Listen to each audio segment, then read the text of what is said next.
Hi everyone, it's Victoria. I wanted to check in again. I'm trying to do these videos on a regular basis now because I think there's no greater time than right now for us to support one another and also to do our inner work and lead into our spiritual practices and our healing practices.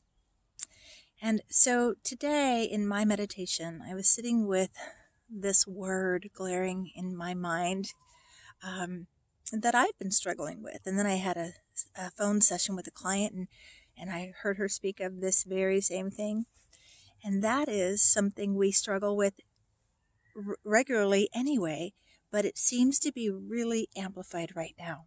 And that is expectations. Expectations. Now, expectations never are a good thing. They set us up to be disappointed. They set us up for hard to reach goals and disappointment. I think there's no greater word than that when it comes to expectations. So now here's what I'm hearing. I'm hearing that people are feeling more frustrated than ever because, hey, what's your excuse? You used to say you wanted to have more time, or if only I could just be at home and not have to do all these other things, I would do A, B, and C, or whatever.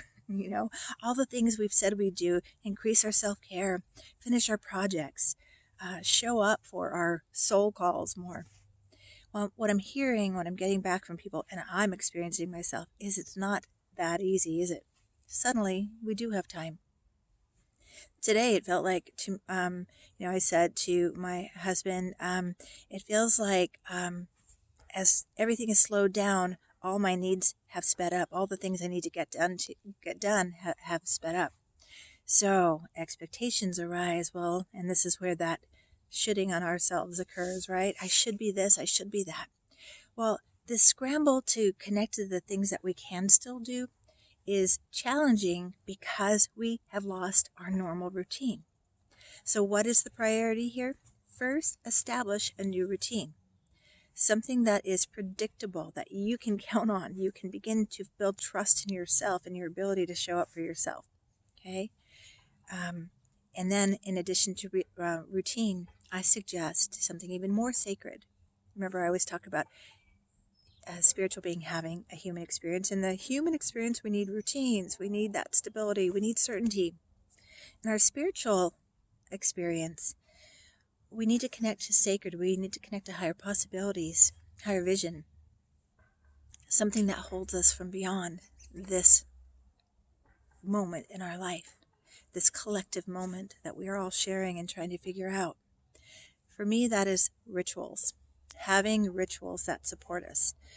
A ritual of meditation, or even your goals can become rituals, like writing. For me, having a ritual of turning on a certain kind of music or lighting a candle, saying a prayer before I begin to write, that this is sacred, that I'm inviting God, the presence, to be with me, to move through me, to help me deliver the words that are most needed for others and for myself. A sacred ritual may be just going outside like I am, which I'm doing this right now, and which brings up another word that we're all doing, which is adjusting. We're all in this adjusting and kind of, reconfiguring to figure this out individually and collectively. So we must have a lot of grace, compassion, creativity, willingness, flexibility. So I really needed to get outside. I've been stuck inside all day. Well, I went for a walk earlier, but then I've just been working. And I'm like, okay, we have choice here. As we're adjusting and finding our way, we can choose to do it in a way that is really supportive to us and to our higher purpose. So I adjusted and took myself outside to sit by a tree. And so here I am. But back to sacred rituals, which this is to me, just going outside and sitting by a tree and just being present to everything around me in nature and being still with that and being in this present moment. That sacred calm comes over, that trust, that ease, that grace. I hear kids playing in the background. I hear birds. I do hear some traffic. But this leads me to the next point. Where do we put our focus? I could sit out here by this beautiful tree looking at the sun kind of getting ready to set, and I could be focused on that dang traffic, that noisy traffic. Or I could call back my focus to the birds, to the cool air, to just the feeling of being surrounded by beauty and nature. Two choices there. Focus on the traffic. What do you imagine that would create in my inner experience? Or focusing on the birds. Yeah, calmer, listening to the birds, looking at the sun moving through the trees. A lot more calm.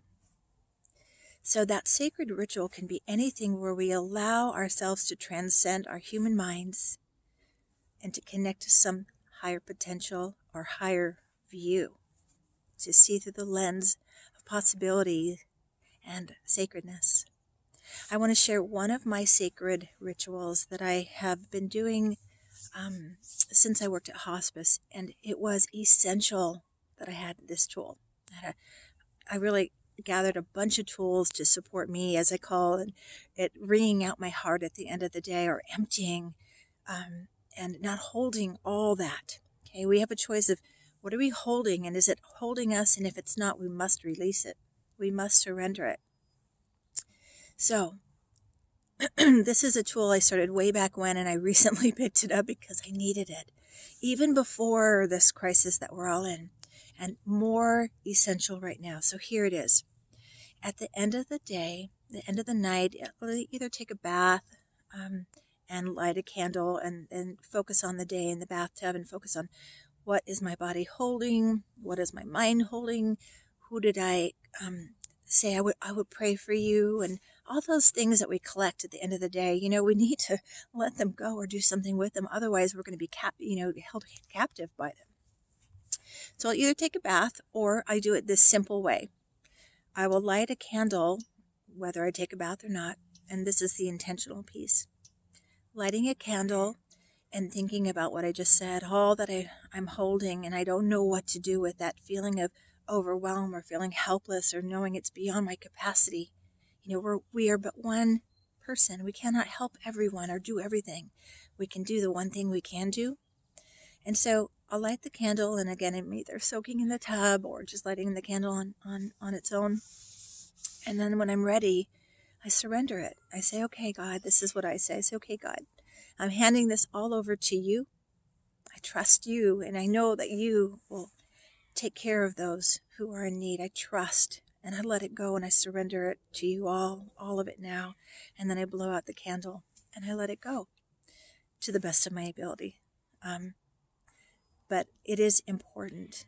And sometimes I'll have to do another candle or another something. But really, this actually does work pretty well. You let it go. And when you let go of the things you're holding that aren't holding you, things that you can't do anything about in this moment, things like fear or worry or anxiety, not serving you nor anyone else, surrender it. Let it go. And then, in the space, invite in what you need. For me, that might look like, okay, God, thank you. Now fill me with peace, fill me with trust, fill me with faith. And imagine every cell of my body just absorbing into that, so that I can have a peaceful night's sleep, so that I can replenish, restore, and be ready to be of more support to others, to myself first. We can't support anyone else unless we're taking care of ourselves. And really, I learned that the hard way. So that's one of my sacred rituals. I'd love to hear about any rituals that you have that support you. It's important that we share our tools right now because, truly some of our old tools aren't cutting it right now. Extreme times call for extreme measures and extreme self-care and trying and to do anything we can to support ourselves and others. And I've got my audience over here. The frogs seem to like what I'm saying. Anyway, I just wanted to reach out to you and say bless you. I'm thinking about all of you out there. I do believe we are in this together. This is an incredible opportunity for collective transformation. If we're willing to do our own inner work, if we're willing to see through that spiritual lens, and we're willing to lean in with acceptance about this is what is, now what can we do with what is, and what do we want a vision for beyond what is. Okay, so I'll leave you with that. And until we meet again, stay well, take good care. Comment below with anything else you'd like me to cover, any meditations or topics to cover. Like my YouTube channel. What is it called? The Soul Nurturer, Victoria Jaswick, The Soul Nurturer. And then click on the bell, and that will notify you of any time I up-level. I'm trying to up-level every day. Anytime I upload a video, you'll be notified. Okay. Until next time, take good care. Be well. Stay well. Bye-bye. Frogs are saying goodbye too.